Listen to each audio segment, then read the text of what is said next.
All right, so we're going to go ahead and begin with our second panel discussion, and I'll turn it over to Jasmine. Thank you. All right, can we give a nice round of applause for Larry doing such a great job at the event?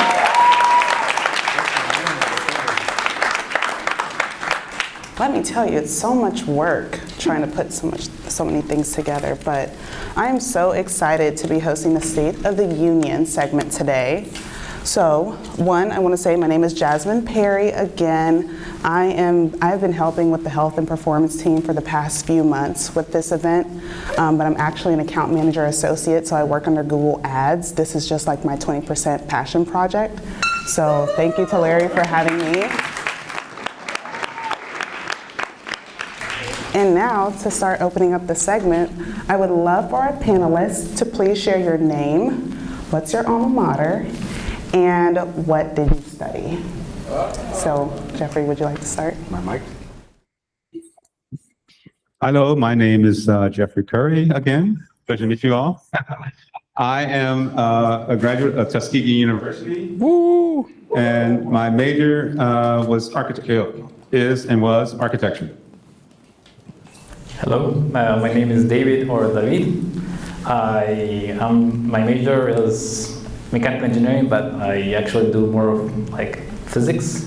So I'm not a traditional mechanical engineer. I always tell my students that I don't know how to fix an engine, so don't ask me that. And, I went to the University of Pennsylvania. Hello, Akwe. Akwe, Autumn Rose, Miss Webin and Nuxqua, Natasawis Williams, Nachishayawunk, Shinikak Nachapayawunk. My name is Autumn Rose Williams, and I'm from Shinnecock, so I was speaking my language, but I went to school at Virginia Commonwealth University in Richmond, Virginia, and I studied public relations with a minor in business. Love it. You make me feel so small. Good afternoon, everybody. I'm Anthony J. the Wolf Hunter. I am a graduate of Morehouse College, and I studied finance. Oh, very nice. I got this. My name is Al Reynolds. Undergrad, I went to the University of Virginia, where I studied architecture. I then went to graduate school at the University of North Carolina at Chapel Hill. I have a double master's in urban planning and finance. I got my doctoral work at Bowie State University for our HBCUs. I had to do that. Where else did I go? I got a couple other certifications, but we can talk about that at another time, right? But that's my school and my background. Amazing, thank you for sharing. There's so much talent and like success sitting in this room, don't you agree? Absolutely. Well, thank you all for giving us some quick introductions. Now I want to get into a little bit of a fun rapid fire question session. So, I'm gonna start with you, Al. Uh-oh. What is one random fun fact that you would love to share with everybody? Oh, a fun fact. I am also an auctioneer. I am a certified auctioneer, so I do estate auctions. I also do charity auctions and benefit auctions. Anything that I can use this mouth to make money is something that I like. Oh, wait, I don't know what that, ooh. Y'all might call HR on that. Hold on, pause, right. How about communication? Anything that you do to use communication. But also another fun fact about me, see, I'm waking y'all up because I know you're tired. Another fun fact about me is I'm also a television host. I do a 5-day-a-week show called TGIF on Fox Soul, and we talk about all things topical. And if you miss Wendy Williams, the first 15 minutes where she did Hot Topics, you should check out our show because we do it for an hour and we do it 5 days a week. Did y'all know y'all was sitting in the room with the TV on? Crazy, right? All right, Anthony. Oh, goodness gracious, you're putting me on the spot now. I guess, so I'm a world traveler. I've been to more than 20 countries, and just to stay on the TV boat, I work on a TV show in Tanzania called Uni Talent Show, where I took the show, it's like following from like 5,000 people to like 80,000 in a few months, so that was pretty nice. That's good.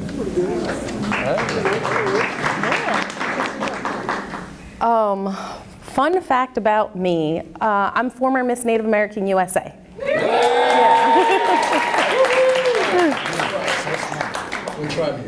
I'm from the Shinnecock Nation. Shinnecock is people of the Stony Shores. Have you guys ever heard of the Hamptons? Yes. Okay, so the Hamptons is on Shinnecock and Montauk territory. There's an Indian reservation in the midst of all those McMansions in Southampton, and that's where I was born and raised. All right. Fun fact, it's not something that I really do. It's actually the fact that most of my friends in Ecuador, I'm from Ecuador, they call me David. And when I came here to the United States, then all of my friends still call me David. So it's the opposite, but yeah. Let's switch it up a little bit. Fun fact. For me, my dad was a byproduct of the military, so to honor him and my grandfather, I also did military service for a while. I was Air Force ROTC, so did a time in that. ROTCs, all right? I am an avid golfer, and now that I know where somebody's on Shinnecock, you get me out there on the Shinnecock course. All right. They hold a lot of U.S. Opens out there. So that's me. Nice. Okay, and I have one more fun question for everybody in the group. Okay, so what is your guilty pleasure? Food, reading, whatever it may be. Share it with the group. Sure. Keep it clean. Start with Al. Don't start with me. Look, go to the military man on the end, because you know something's going to come out of my mouth at this time. Autumn, we'll start with you. Me? Oh gosh, I'm interested in so many different things.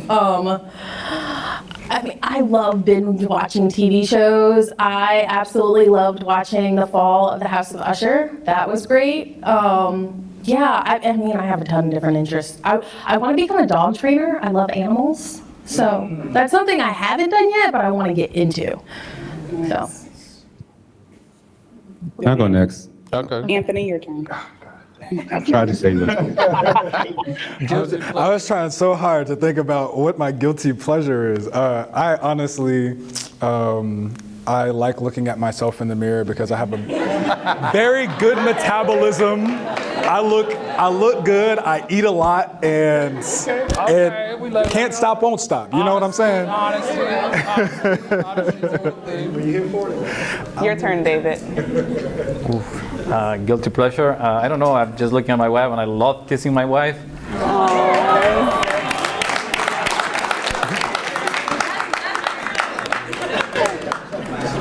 Jeffrey, you want to go? All right, so I made a hint at it before about Shinnecock.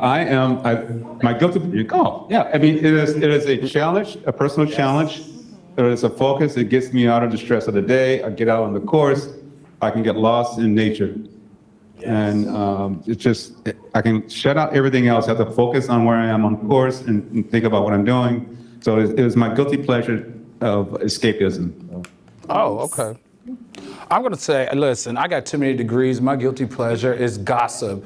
I love some good gossip. I love finding out people's tea, and I love spreading the rumors of the tea with the people in my text group. Oh my goodness, you would never know I got 8 degrees the way I talk crap. I swear. So I'm just going to be honest. That's my guilty pleasure. And listen, I do that for a living, so I love it. Yeah. Nice. Oh my gosh, that was so fun. Thank you all for sharing. So to get into more of the meaty and vulnerable content, I also want to preface that this is a safe, vulnerable space. If at any time you do feel uncomfortable, feel free to step outside of the room, but I want to ensure that everyone has a sense of comfort while they're here today. So I know some of you started alluding into your occupation. Can you please start sharing a little bit more about what you do and how you drive impact in that space? And I will start with David. Okay, so I actually found out that I wanted to become a teacher or an instructor when I was 29. Right now I'm 36. I actually learned a lot. I didn't have much experience. I never thought I would actually end up teaching at a community college. I never planned for that. I was basically following the path that my dad is a mechanical engineer. My brother went to school as a mechanical engineer, so I went to school as a mechanical engineer. I didn't know what I wanted to do with my life when I was 18, when I was 21, when I was 25, when I was 29, and eventually I got the opportunity to start teaching. I started teaching math at the high school level, and I enjoyed the the process, but like high school was not my thing. It was very difficult to control the room.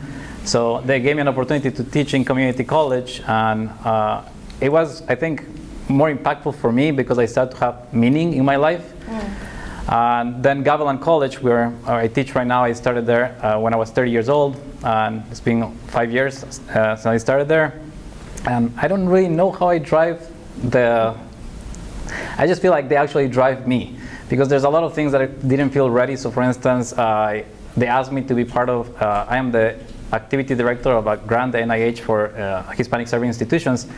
And I didn't want to do that because I felt like I didn't have the background or like the experience or the knowledge. But the reality is that if I didn't do it, there was nobody else to do it. So I had to step up and learn a lot of things. So I think that actually is more that they drive me to improve myself, and somehow what I do, I hope that's making a good impact in my community. So. Nice, thank you. Al?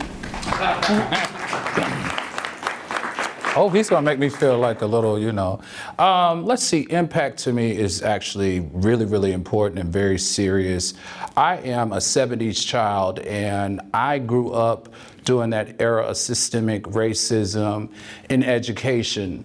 So for me, I was spoiled and programmed to believe that I had to go to an Ivy League school or PWI in order to be successful. And that's what I did. And I performed at the highest levels at those PWIs, thinking that this is what you had to do to excel. And then there was a shift that happened in my life, and I realized that Black excellence isn't one person. Black excellence is us as a group, as a culture, and as a race. And that's when I started teaching at a historically Black college back in 2008. And it really opened my eyes, just the camaraderie, the fellowship, the bond. It was just so much that I missed completely at all the PWIs that I had gone to college.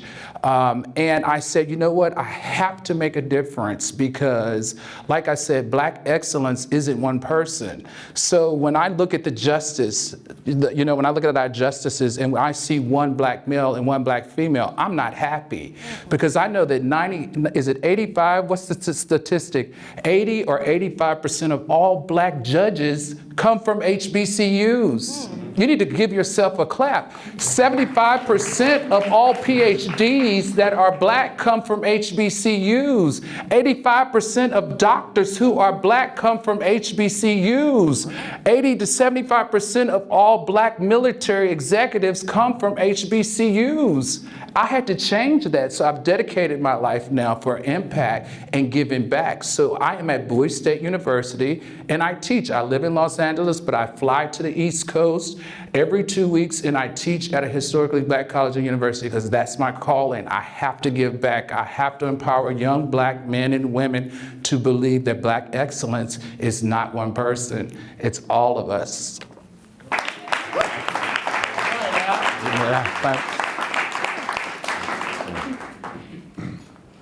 I'll say it's a long story, so I'll try to keep it short. We started a film school back when I was, a film club back when I was in high school, and I was the president of this organization when I entered the film market as a producer. And in being like the president of an organization, I realized how much I love teaching.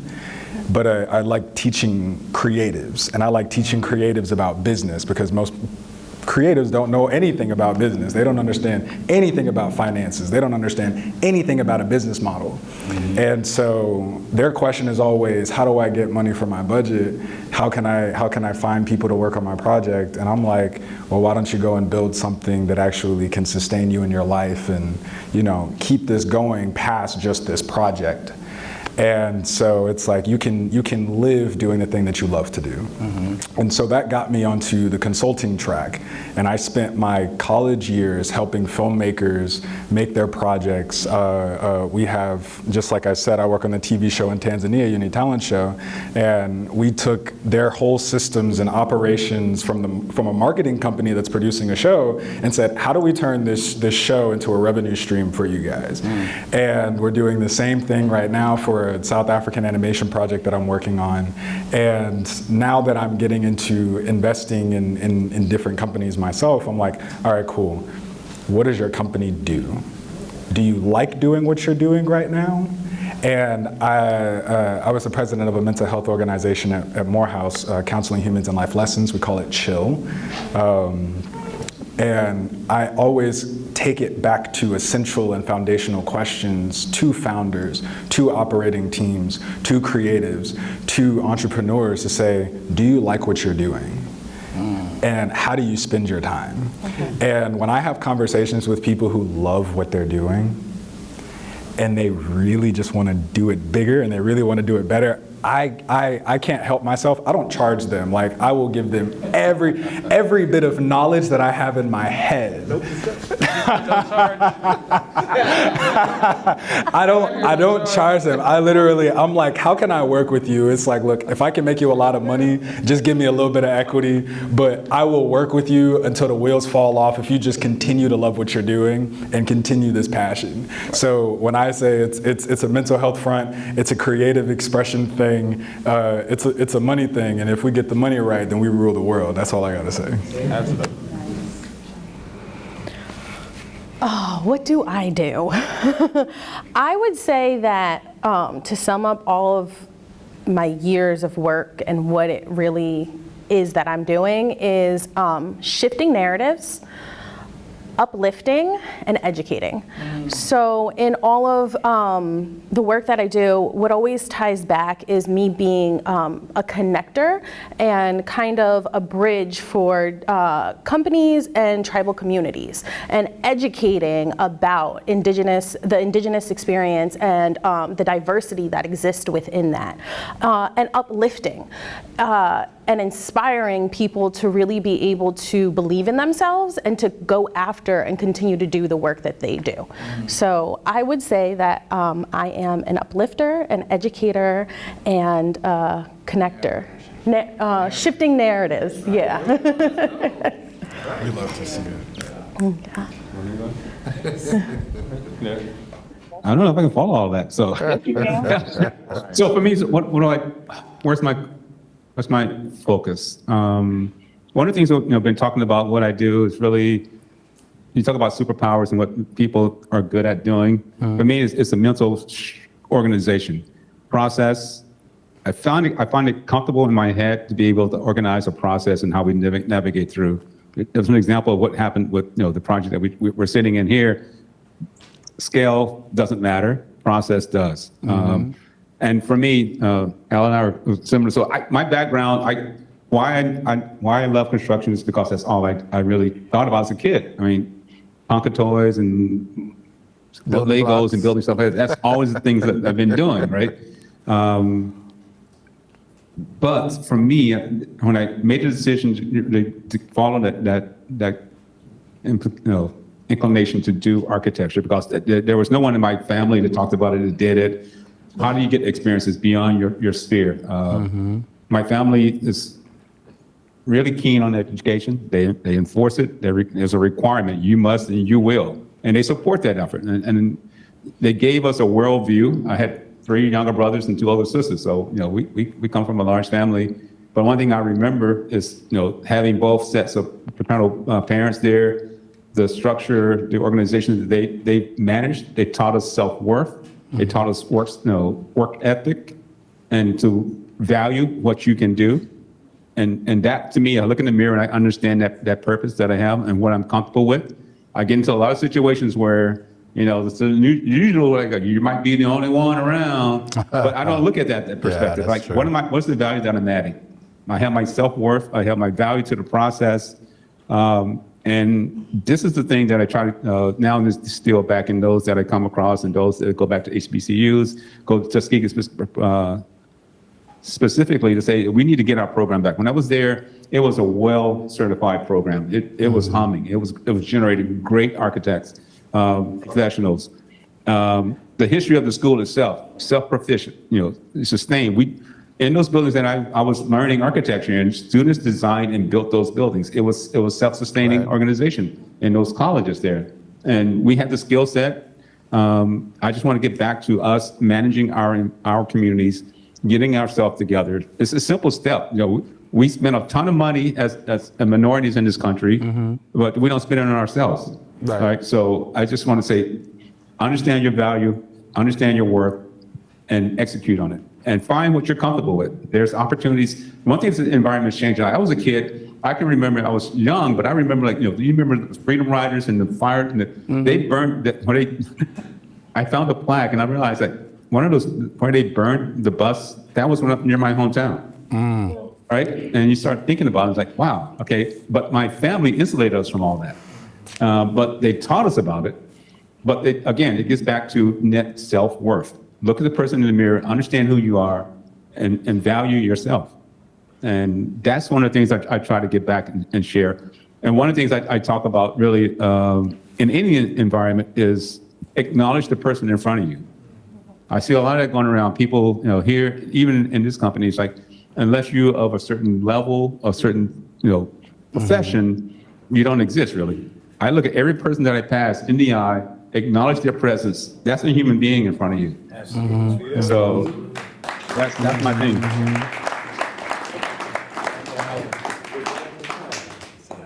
I think we all answered it. Yeah, thank you. So to go off your point of acknowledging someone that's in front of you, I think there's also an importance of acknowledging the mental health aspect of the people in front of you. You may not always see it, but it's present and it's there. So I also want to lean into how we have the mental health experience, we have our educational experience as well. But I do see some gaps between our respective colleges and universities that they don't always coincide. They try to have resources for mental health, but sometimes it may be lacking.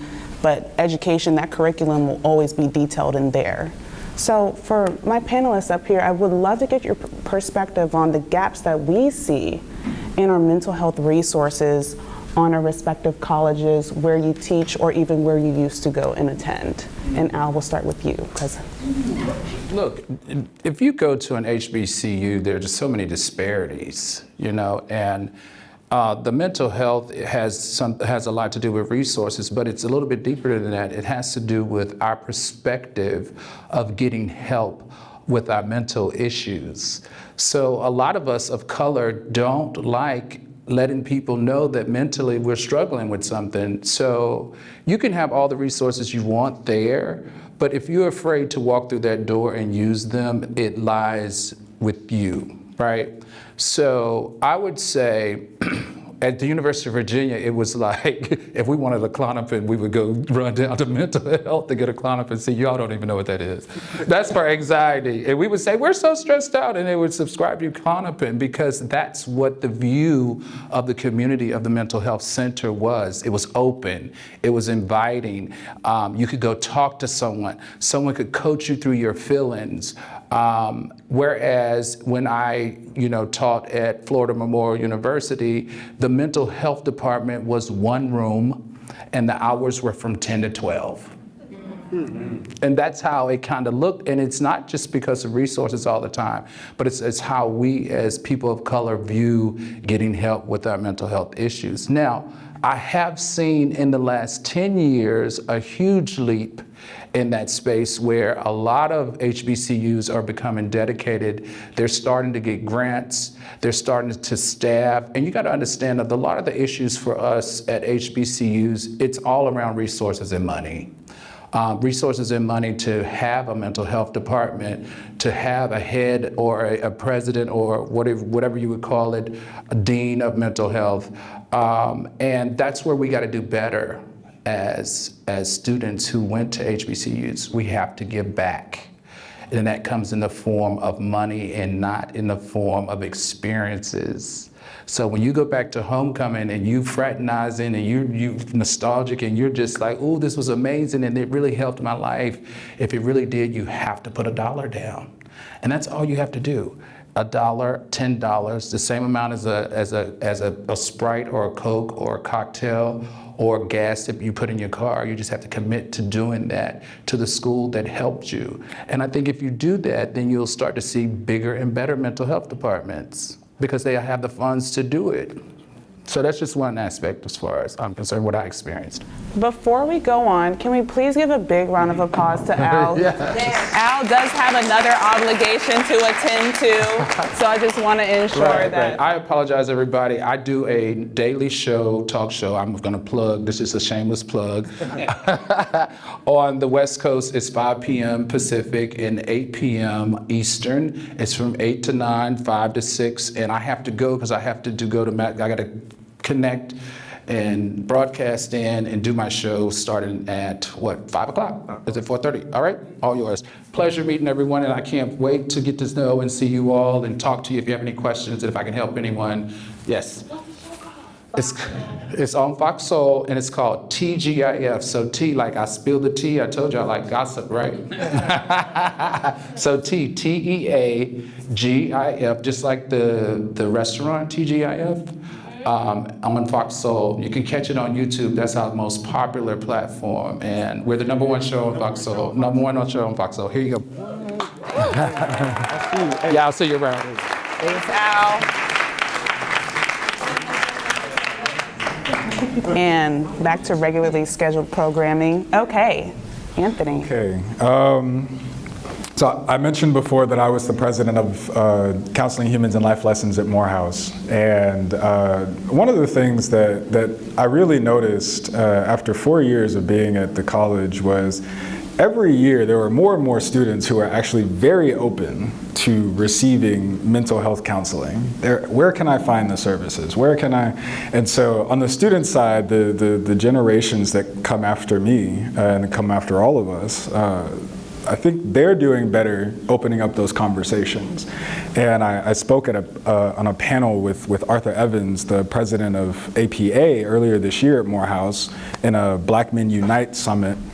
And he was talking about how there's been this black box, like therapy has been like a black box, where you don't know what you're gonna get when you get in there, and then we don't talk about it outside of that box because everything is confidential, right? Because whatever goes in there, it stays in there. And then you're the one that's responsible with bringing that conversation back to your world with a whole bunch of people who are used to this black box, and it's so alien, it's so foreign to them, and they don't know how to have the conversation with you. They don't know how to bring it back to you. And so what I love about Arthur Evans' conversation earlier this year was that's what APA is working on right now is building solutions in the community to actually open up the discussion to have those reminders throughout the day. And I think that social media is very key in that. Social media, terrible in a lot of different ways for in terms of exposure for what people see and how it harms people, right? But if we actually take control of what we're saying, take control of the narrative, and block out that negative content and actually promote and like and reshare the positive content, one, we'll start to reprogram ourselves. That's why television programming is called programming, because it's literally teaching you, it's educating you on what is normal. It's educating you on what you should see in the media, what's most important to the government, what's most important to industry, what products you guys should be using, who do you want to be like. That's what programming on television, on YouTube, on whatever platform is doing. It's teaching you something. And so if we're taking control of the narrative, we have to understand that this is what we like, this is what we want to see. We have to push out the things that we don't. And we have to get and take and create what we want for ourselves.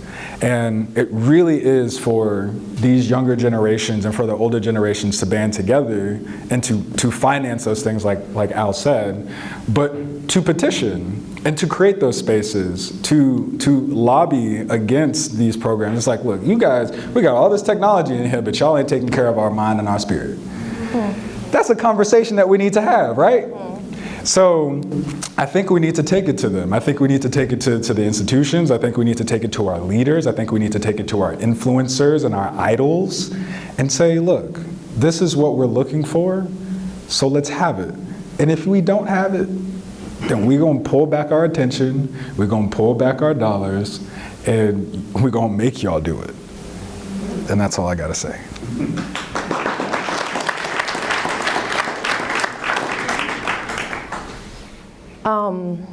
I think for me, when I went to college, that was the first time I even heard of mental health. That was not something that was talked about or discussed, like the idea of your mental health. I didn't understand that until I went to college, and I really was like, oh, that's what that is? So for me, college was my first experience with really looking at or thinking about that for myself. And college was also one of the first times I feel like I noticed that my mental health was taking a toll because of the workload, because of working in school at the same time of going to it, and because of the experiences I had there outside of education, but also back home. And I think when I look back at my college experience and I wonder what could have been done better, I think for me, one is I knew a lot about the mental health resources on campus because I was working for the student commons at one point. So I think that really helped. So better awareness for students that the resources are there. And then secondly, when I did go to the resources there, I don't think there was good follow-up. It's there for when students are at school, but what happens when students aren't at school and then come back? I think that really needs to be looked at because we don't know what people's situations are when they don't have the security of a dorm or eating and food, and that those things are meeting our basic necessities is mental health. So I think that having those discussions and thinking about how are we supporting students when they are on campus and when they're off campus is really important. Yeah. Thank you.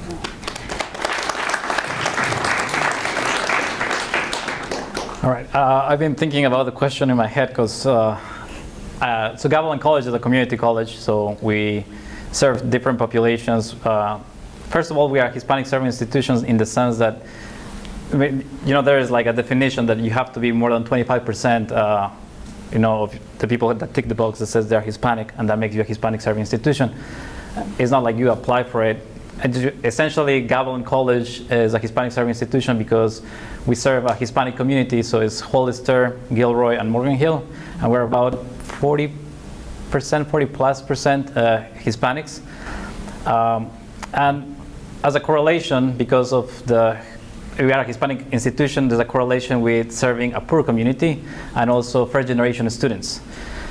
So, for this group of first-generation students and the poorest students, of course, they suffer from things like food insecurity, right?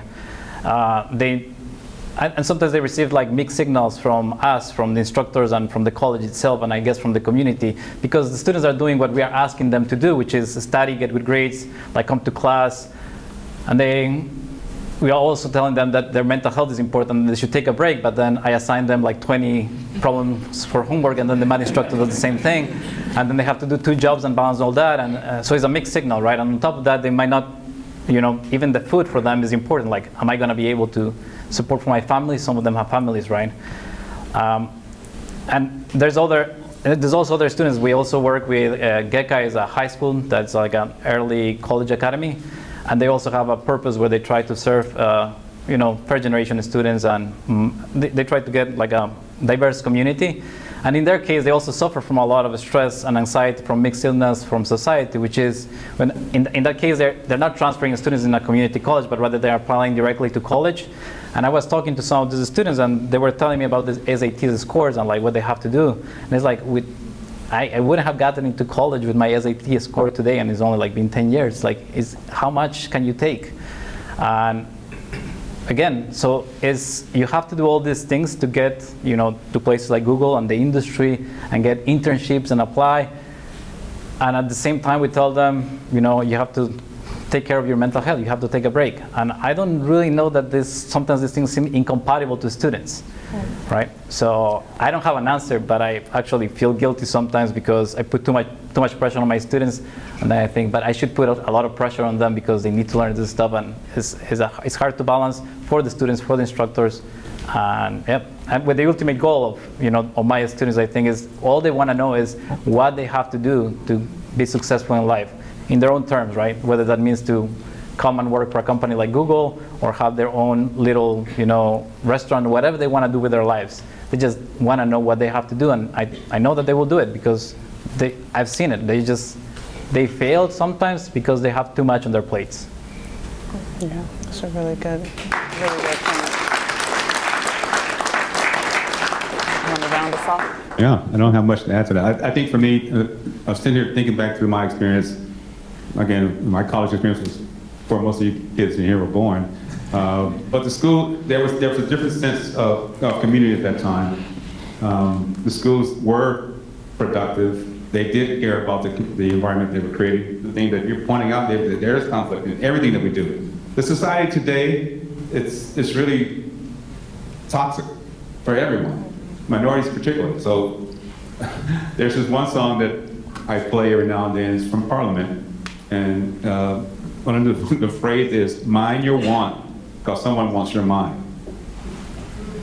So I think about that, and it's like, that tells me that I need to think about my mental health, because everything that is being put before me, that I see, that I experience, it is not to my benefit. Someone that's presenting something is trying to get something from me. They want something from me. Google particularly, like, hey, it's free, but yeah, nothing, I told my daughter, there's nothing free in this world. You understand what you're giving up and what you're surrendering and what is it that you're willing to give up, and understand what is being asked of you. And I try to spin it around and say, what is it you want them to give to you?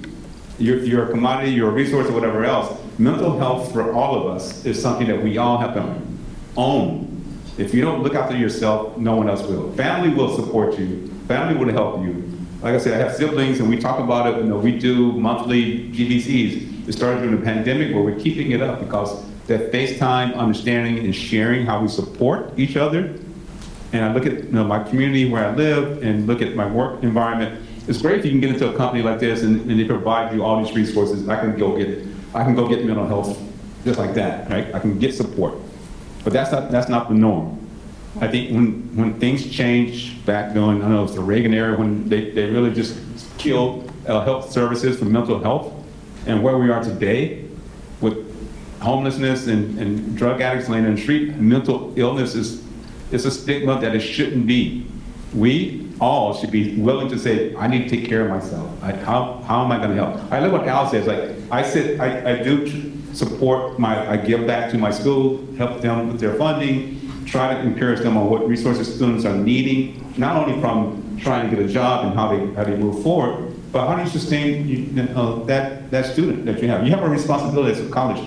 Some parents gave you their child to take care of, right? Absolutely. So, but there's also the individual responsibility. So I just think that just be mindful of everything that you're experiencing, what you're seeing, and take a moment to pause and say, okay, what's really being talked about here?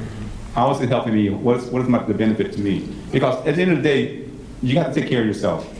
I have family, I have wife and kids and things like that. They will be there for me, and I rely on that, and that kind of gives you that mental blanket of security. But when you're out in the world, you got to deal with it. So, and I think, again, to me, I talk about individuals. I look at people and understand. I see an individual. They have issues they have to deal with. We all have the same things that we got to deal with. How do we get a job? How do we take care of our family? How do we really do what makes us happy? Everybody talks about happiness. Like, you look at everything they talk about, Instagram and Facebook and Meta, what you want to call them today. Everybody's talking about their best life, how they live in their life. That's an illusion, right? Understand reality. Understand reality. That's all I would say. That's very important. It's very important. As everyone was speaking, I was thinking about my time in college. I went to a PWI, University of Houston in Houston, Texas. I graduated in 2020, so during COVID, I was like stressing out about a test in like a dance group and something else.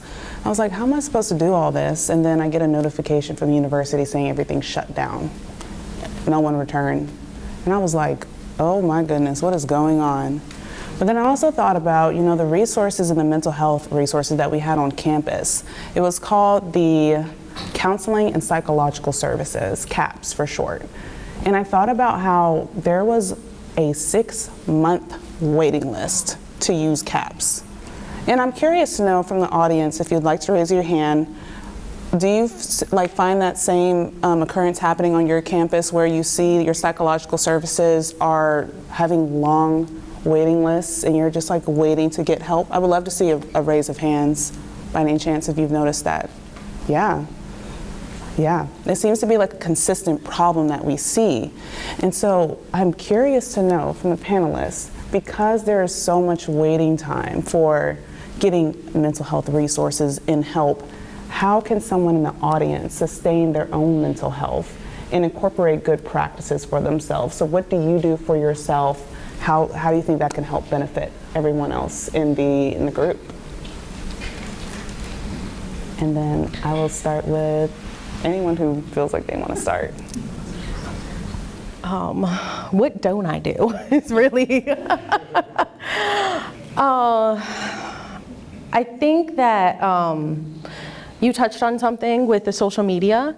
Everyone's living their highlight reel.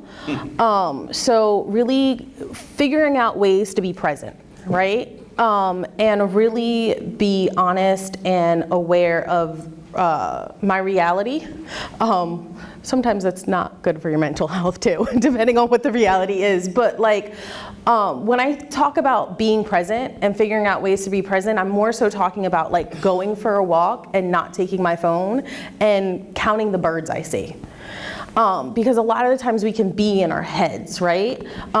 So trying to find ways to be present in those moments. So connecting to nature is one thing that really helps me. Art is another thing that helps me. I travel and I do educational workshops and motivational speaking, and one of the places I stayed recently, it was a hotel that also was a museum.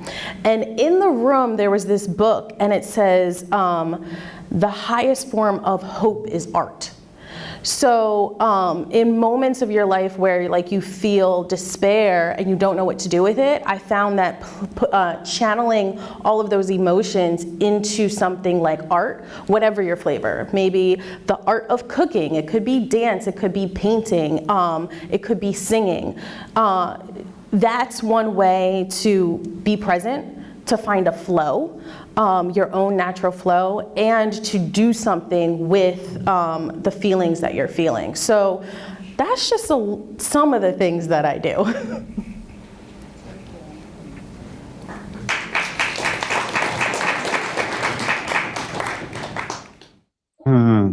What Autumn said, I just want to add to that. It's there are pressures on you every day, and what are you going to do? You have to carve out your space. One thing in travel, I noticed something about internationally versus U.S. And don't try to watch much TV, but when internationally, if you come watch the TV that's on, and you watch the TV in the U.S., I just noticed lately that every commercial is about a pill, a pharmaceutical pill, this miracle thing that's going to solve stuff I never heard of was a problem. It's like another phrase, another song, the pimping of the pleasure principle, right? That's what's happening. So again, just connect yourself. Understand what makes you have to find the old quote, your happy place. I'm like, okay, what is that, right? You have to shut yourself down. You have to insulate yourself. Give yourself space to breathe and think. I do. Actually, I said already, I'm a golfer, and I said why I do it. It is my quiet zone, my happy place.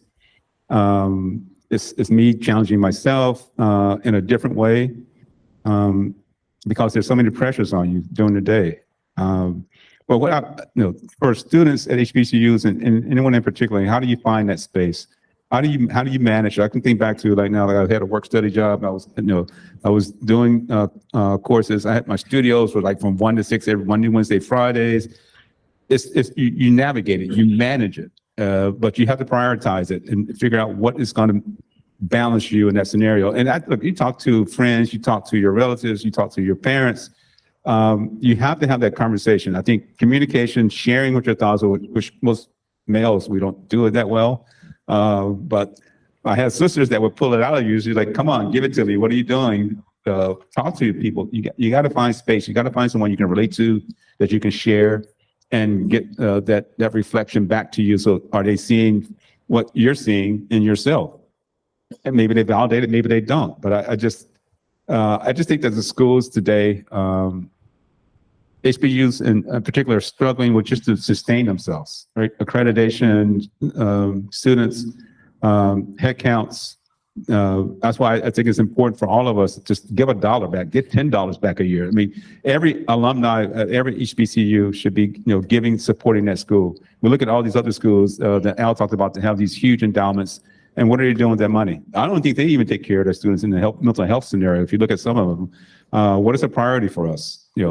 Our focus is really around consumption as opposed to a healthy work environment or a healthy life.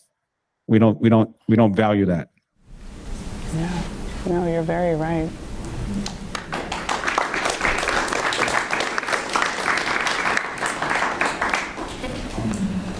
I really didn't want to jump to speak because, I mean, this is a loaded thing, and I feel like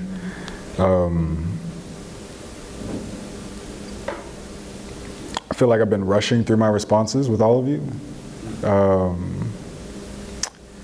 I feel like there is a certain level of truth that we need to get to with ourselves, right? I mean, intentionality. Like one truth, because I work for an HBCU, I actually work at Morehouse right now, just this semester, to support our entrepreneurs on campus. But the schools do care. And the schools, when they get the money, they follow this principle that I just heard about recently that Ritz-Carlton does. It's like anybody who works at Ritz-Carlton has like a budget of whatever amount of money to take care of a customer complaint. And when I think about the funds that HBCUs are getting, having been in conversations with one of the leaders of the Blackstone Launchpad at Bowie State University and Spelman and Clark Atlanta, and working at Morehouse in their innovation lab, they get the money and then they say, we need to be able to help our students with anything that we can help them with. They just have to be present for it. And the reason why they have to be present for it is because money goes to the schools in particular areas. And they serve in those concentrated areas. And so it's important to have students involved and to have students engaged. The issue is, like we've addressed, everybody is going through something. And we really shelter into ourselves when that happens, trying to find comfort, trying to find home within ourselves, not knowing how to find home within ourselves. And we have all of these influences pulling us so many different directions. It's part of why we can't find home within ourselves. That's actually something that I'm struggling with right now. I mean, I'm a homeowner now, and I'm 22 years old. I got a house that I have to take care of and to pay for, and I got my family to look after, my little brother, my little sister, my mom, my dad. It's hard to be in multiple places at once and still have to figure out how to keep the body that you live in, your home, instead of the vessel or the house or the thing that you escape from when you go to sleep, the pain, the aches. Intentionality is a super important thing. And this has been a practice of mine recently. I've been calling myself single, but I'm married, because I know that the woman that I want to be with is out there, and I'm not going to sit here and play around with nobody, because I know who I'm supposed to be with. I know that I'm supposed to be a husband. So why would I act up when I'm supposed to be a husband? I know that I'm a father without no kids, because I'm building a village for my children when I do have children, right? And the thing about intentionality, and when tomorrow you guys will hear me talk about this. I'll be talking about this tomorrow. We're all seeds. And we know when we plant a seed what's going to grow from that seed, right? And we talk about purpose, right? But we have to determine that for ourselves. It's not just something that we're exposed to and we just become. No, we're constantly becoming. And we can choose who we're becoming. And for me as a farm boy, I grew up on a farm. I recommend going out into nature. I recommend getting away from the hum of any engine, even if it's an AC unit. If you can hear it, walk further away. If you are walking further into the green, you are getting closer to who you need to be, because the quieter the outside get, the louder your thoughts get. Now you can really deal with what's going on. And I'm also going to talk about this tomorrow too, but there's a book, it's called The Art of Communicating by Thich Nhat Hanh. Really never know if I'm pronouncing this guy's name right. In chapter 2, you guys can look up the book, The Art of Communicating. It talks about how the hurt and the pain and the anger and the insecurities inside of us are like children. And a lot of us try to push it away. And what happens when we push children away and we neglect children? They grow up to be outrageous. They grow up to be angry. They lash out. They shut themselves out. They close themselves off from the world and sometimes don't want to be a part of the world, if you know what I mean. And the solution here is to understand that we need to actually nurture and plant seeds of love and compassion within those insecure places within ourselves, those dark spots, those shadows. We need to embrace them as a part of ourselves rather than as a part to cut out. And so we need more people to reinforce that in our lives. But we always got us. We always gonna have to deal with us. And so the moment when you think, something is missing, recognize that nothing is missing. You have all that you need.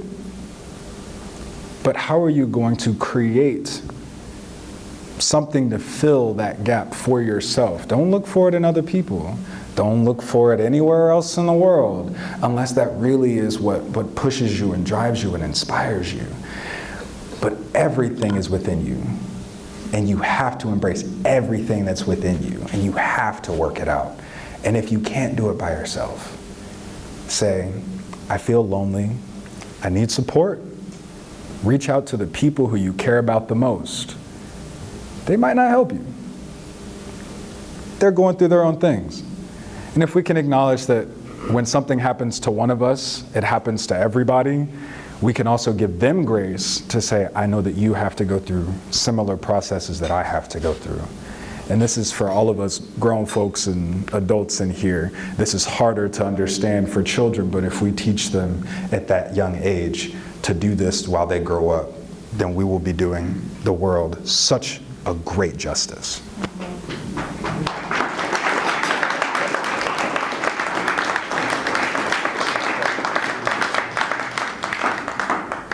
Well, thank you so much for sharing. I know that we have some very eager questions that are going to be coming from the audience. Look at those hands. Oh my goodness.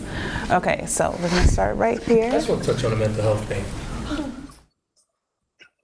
Anthony, what you said about these seeds. I think a lot of times, and I'm going to go speak from my own experience.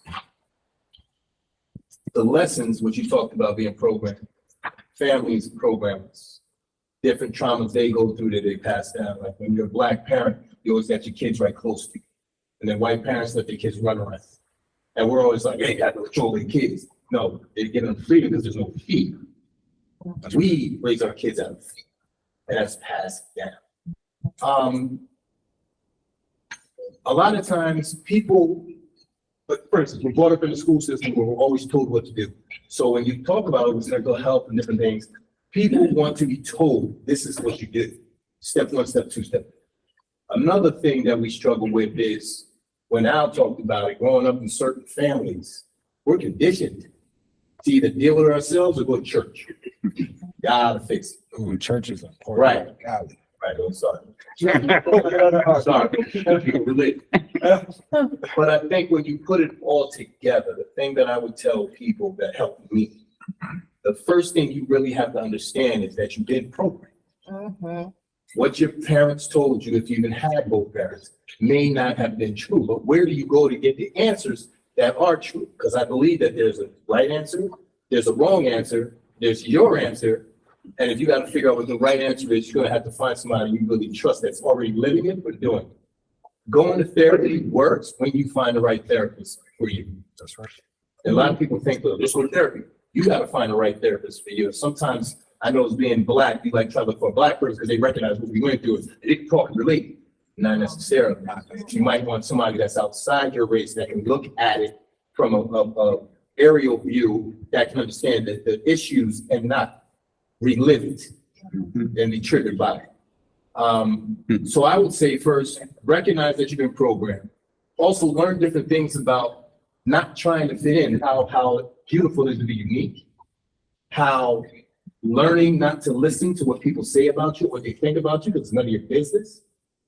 Be unapologetically courageous enough to create your own environment and look at it, like when you said, look in the mirror.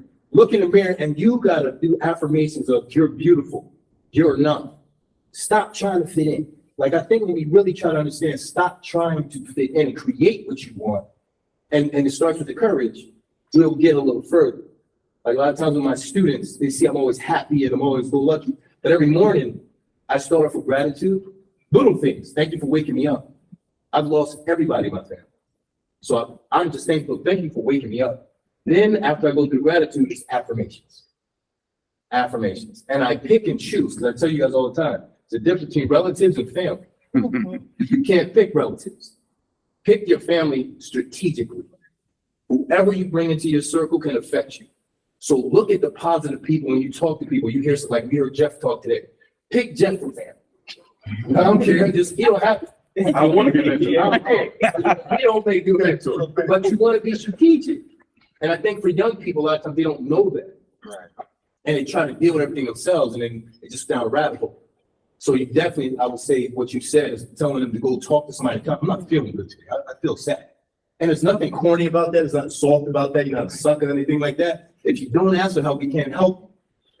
So I just wanted to add that because it's always they need to know how to do in the step. That's what they're looking for. Well, tell me how. Tell me how. Well, that didn't work. Well, didn't work. Because if a kid comes to you and you give them something and you don't stay with them, they'll look at it as abandonment. I didn't trust you either. So if we're going to help somebody, stay with them. But it's I don't ramble. It's a lot of stuff. Can I just say something really quick though? I love everything you're saying, but two things. Not everyone always has somebody to go to and say, I'm not doing okay, or I'm lonely, or something like that. I didn't have that at a point in my life where I really needed that. So this is why it is important to figure out how to connect to yourself. And I think it's important to have the courage to say, I need help. But if you are saying you need help and nobody's listening, there's still stuff that you can do. And I encourage people to keep going and figure out how you can connect to yourself. Because when I learned to have that relationship with me first, then it was hard, but I was able to keep going and then find people that I could create my own chosen family with. And then the other thing is some people don't get to choose their environments. So like Family, not your environment. Choose your family. Yeah. Choose your environment. You can't choose your environment, but there was something I was going to go with that. No, it's fine. I just wanted to say that for people out there who like might be trying these different things and might get discouraged. So like there's no one right way. So figuring out how to connect with yourself and figuring out what ways do help you. So that's one reason I said there's so many different ways that I do mental health, and the way that I do it might look different for somebody else. So yeah. Thank you. In the question, the comment that I wanted to make is kind of just summarize that we have to, like what Al said, we have to be uncomfortable having these conversations and recognizing, because you could be a vessel. Like, it's nothing for me to acknowledge that, you know, I advocate for mental health. I'm clinically diagnosed bipolar, and I don't shy away from it because I don't have time to play games with my mental health. You understand? And then the other thing is that I love how we say State of the Union and we're talking about HBCUs. I want to know, and we use the word impact, right? And we talk about it's underfunded. Like, we know, I think, and I looked it up, the Biden administration, you know, they invested over $7 billion. But then NPR just ran a story that the federal government talked about how maybe 16 states are underfunded by $12 billion for HBCUs. So we talk about politics, we talk about electing people. So how do you use your platform to talk about voting in regards to being able to get more funding? Because people really need to understand that voting matters for you to get funds allocated. Not just being an alumni and giving money. We want money that is due to us from the taxes that we pay. So as the platform that you have in every aspect, how do you recognize and talk about voting when it comes to giving back to HBCUs, mental health, you know what I'm saying?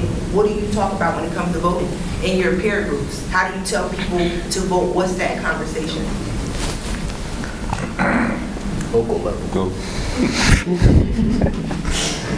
I would just join is that the very point you just made is I told people like the vote, and they think, well, what am I voting for? It doesn't do anything. Right? It doesn't get me anywhere. It doesn't it's diluted, it doesn't pan out. It's like, you don't know until you try.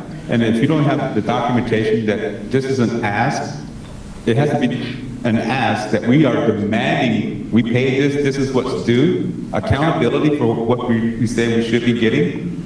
We're not asking for handouts, we're asking for the right to what everyone else is getting, right? Right. So don't be shy of that. I think until political situation in this country is a game being played right now, and reality is not being dealt with. And it can get worse, and education is important. So it's just like, you know, I guess I'm just personally tired of hearing that we're so underfunded. And in my undergrad, I went to a PWI, but then when I realized who I was and whose I was, any money that I take from the government for student loans, it's going to go into a HBCU, period. My children, I want them to go to HBCUs because it's amazing, just the experience, and you need that. Like, you need that experience. Like, I tell people, go on campus. I didn't get that because you find your people. Like, when I was talking to them, when I walk around anywhere, I'll represent my organization, which is, a D9, which there's, okay, and then you do politics because those things are important, especially when we're talking about BIPOC in education. So I just appreciate, and I always like to ask that question: how do you use your platform to introduce voting? So I'm gonna say something not regarding voting. So I actually agree with the fact that if you have more funds, you can actually do more. As a matter of fact, what I've seen is when I went to the conference of the HSIs in Washington, when you infuse money into a specific group, right? Like you say, I want to target this group, and I'm going to provide them services like mentorship and extra tutoring and all that. That group does well. But that's not the only problem. As a matter of fact, we have money, and sometimes in our institutions, I can only speak on behalf of all institutions, but at least Gavilan College and the community college system, is we have to abide by a certain rules, and sometimes we have the money and we want to use it in a certain way, and we can't.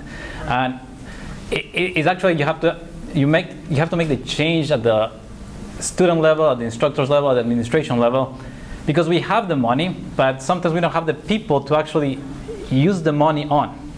Like, everybody's is overextended at our college. Like, we have money for several positions to open up, but nobody wants to take them because they're doing like 20 things, right? And if you take on one more thing, then all things will fall, right? So it happens a lot.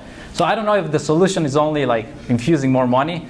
I know that if you target money specifically for certain groups within the college, it works.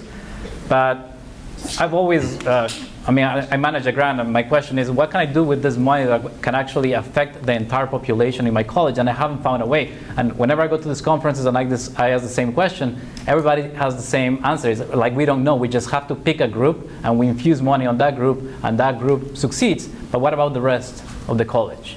Yeah. So I'm not sure if only money will help, but yeah. Yes, I'm Jason Black from Florida A&M University. Glad to hear a lot of the comments here. good to see Anthony. I've seen him at several other entrepreneurship conferences, so he's a really good brother there. A couple of comments. I love the sister's question over here about funding, because she's right. You know, HBCUs are significantly underfunded. This is something that's been documented for years. We talked about it for years. But an even bigger problem is that HBCUs and tribal colleges and Hispanic Serving Institutions are really under attack, right? So it's beyond just the funding. And Al already mentioned earlier about 80% of all of the PhDs, law degrees, medical degrees, dental degrees are coming from HBCUs, yet at the same time, we have policies and we have politicians who are passing laws that are trying to shut these schools down. I live in the state of Florida where you can't. Sorry to hear that. Yeah, that's all I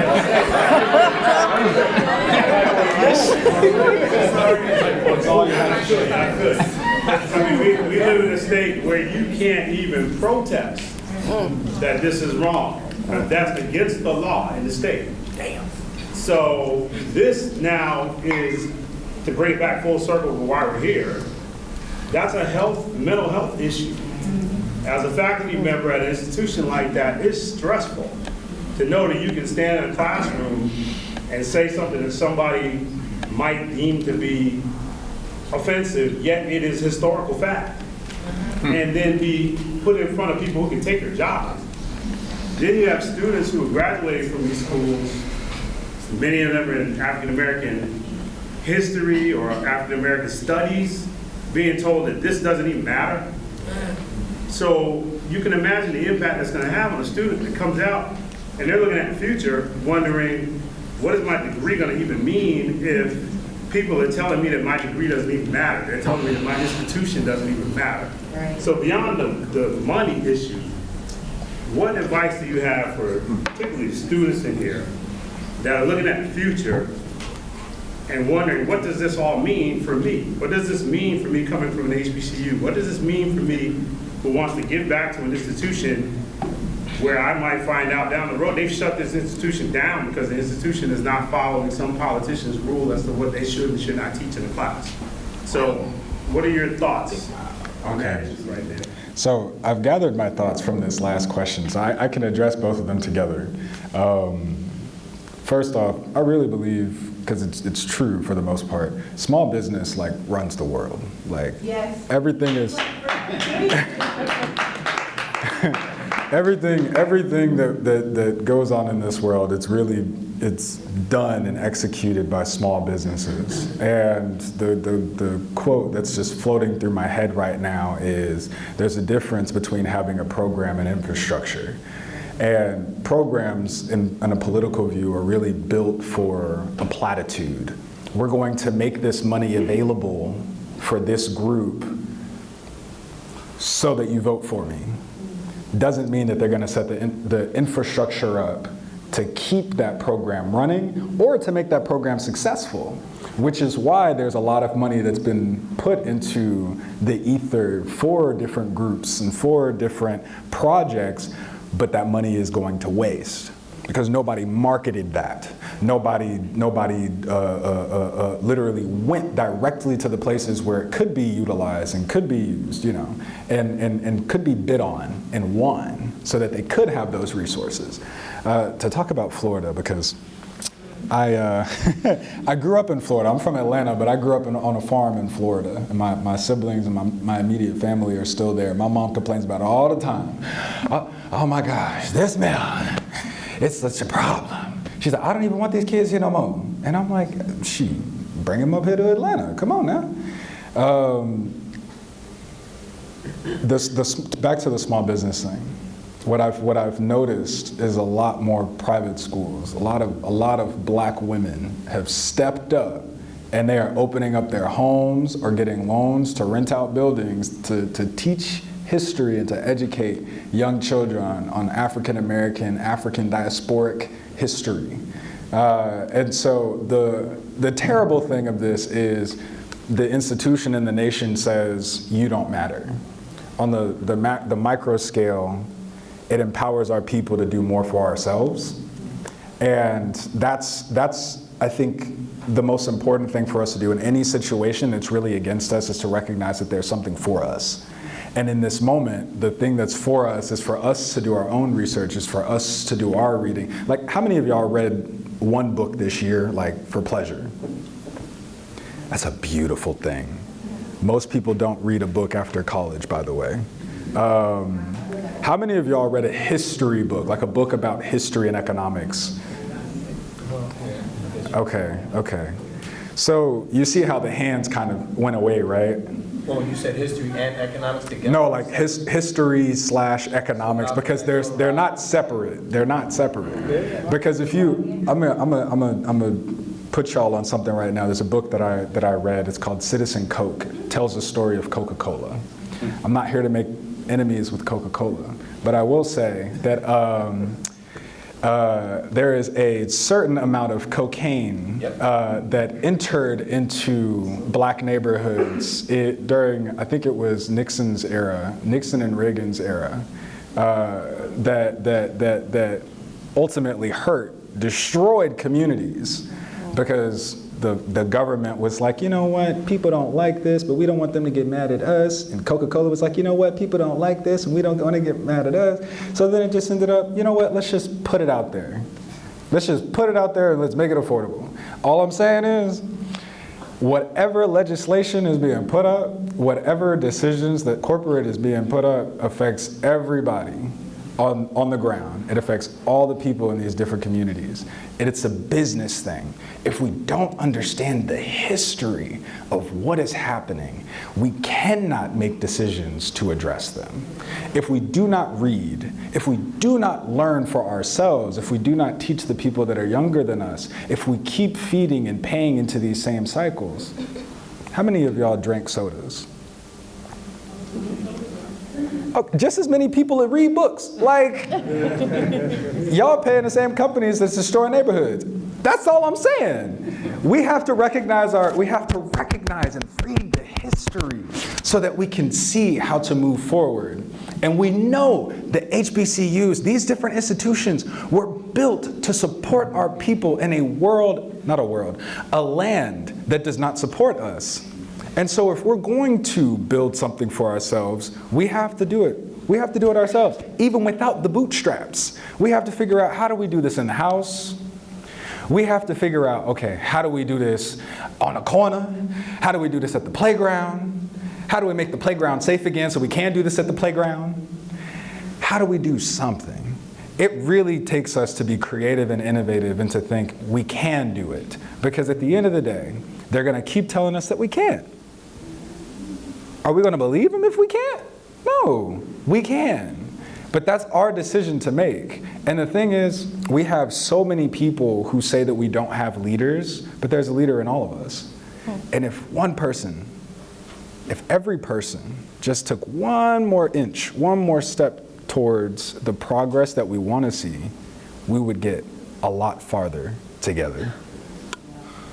Can we give a nice round of applause to our panelists today?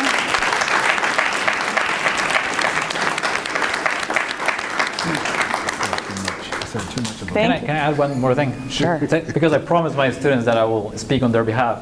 So something that our students at Gavilan would like to know, maybe there is, it's just we haven't found as Gavilan College, like what are the paths specifically that Google can provide for Hispanic Serving Institution or community college for, getting apprenticeships, internships, some sort of mentorship.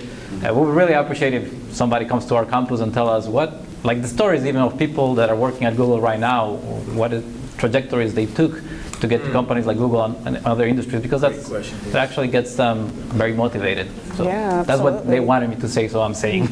No, I think that's a very fair question, and hopefully that. Where's the students?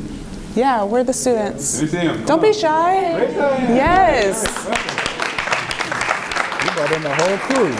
You're showing up, you're showing out, and I think that's so important that we can find ways to find that bridge between where you are at an HSI, TCU, or an HBCU, and then find that bridge between them, us, in the big companies that we have at stake here today. So I'm happy to share some of the things that I did just to put myself on the map.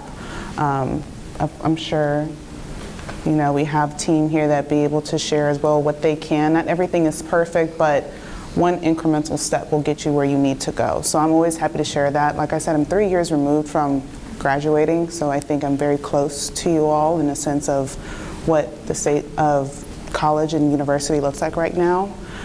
So I'm always happy to share my story and just be an advocate for you at the end of the day. But again, can we get another round of applause for this great session today?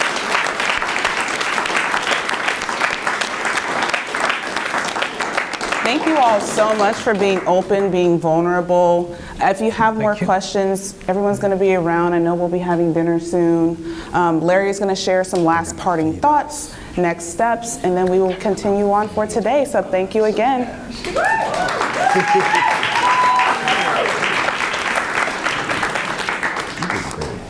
Applause to Jasmine here for running the tour. Good. So again, we want to do the quick little test. So pull out your phones. Getting everybody trained up for tomorrow. There we go. There we go. There we go. Yeah, so what's one takeaway? So if you go ahead and QR code it or go back to your to the website and check that out. And as you're doing that, and Aaron, it's the second link, I assume. Second link. I'll show that here in a second. As I was sitting listening to the conversation, I got a number of takeaways, a number of things we're going to jump into tomorrow. So be ready for that because everybody will get a chance to jump in. Again, as you're talking here, a couple quick reflections from myself, Jeffrey, with you, with the importance of being recognized. That's a big theme we're going to jump into tomorrow because when you are not recognized, that can affect you. I have a number of stories of myself, and if you look at me, I'm probably the tallest guy in here, and so it's probably hard to miss me. But I have people walk right by me or look at me with a little bit of fear or things like that, or assume that because I look the way I do, that means a certain skill set or certain things. Therefore, you cannot do this, or you have a level of intelligence at a certain level. So I got a number of stories there, so I appreciate that because being recognized is a big deal no matter what your title is. So I appreciate that. And then the voting thing. As I was listening to that conversation, I was remembering back in my family history, and it maps back to the historical point too. My grandparents were organizers for Dr. King in rural North Carolina. And so, and they had a Black-owned dry cleaning business, and they were like one of the little hubs that Dr. King would use to help, mobilize. And so getting out the vote in the 50s and 60s was a big deal, and that was passed down generationally. And so when it comes to voting and moving things at the systemic level, let me share this. Cool, and you can keep the responses coming, which is great. Yeah, you can vote them up, all that. There we go. Yeah, it's important. It's important because that's how you can influence systems and influence policies. I was telling a friend of mine that when it comes to the laws move systems, but laws are also a reflection of the values of who's in power at the time. And so there's an opportunity to shape and influence that, but you got to get out and do it. So with that, great. Yeah, keep putting in things, and I will do a slow scroll of different things there. Yeah, this is great. Yeah, a lot of great takeaways. Excellent. If y'all didn't quote me, then my feelings gonna be. Yeah, this is great. This is great. Yeah. Yeah. This is perfect. Yeah. Keep them coming with that. And hopefully you see the results too on your phones, I think. Yeah, so you can just track how they're going too. All right, great. So to wrap up here, a couple last things. There we are. So I'm going to bring up my good friend, June Jo Lee. You can come on down. She has an interesting opportunity for all of you, especially students, if you are interested. So come on now. There you go. Hi, my name is June Jo Lee, and I am a food ethnographer. I studied cultural anthropology in undergrad. How many of you here are Generation Z? Show of hands. Some. So I have been leading a study for Google. They are studying future Googlers, and I have been talking to Gen Z since they were taking classes in their beds during the pandemic. We're now in our third year, and I'm really, really interested to hear from you. So I will be here tonight, tomorrow. Please come find me, and I want to hear your stories. I think we need to hear the worlds that you are making and share them with an organization like Google that has the resources to help support those worlds. And so I am listening for your appetites, your needs and desires, as well as your troubles, ambiguities, anxieties, and your dreams, your future trajectories, and who you are becoming. So that's me, Junjo. Come find me, or I will find you. And I am so curious to hear your stories. Thank you.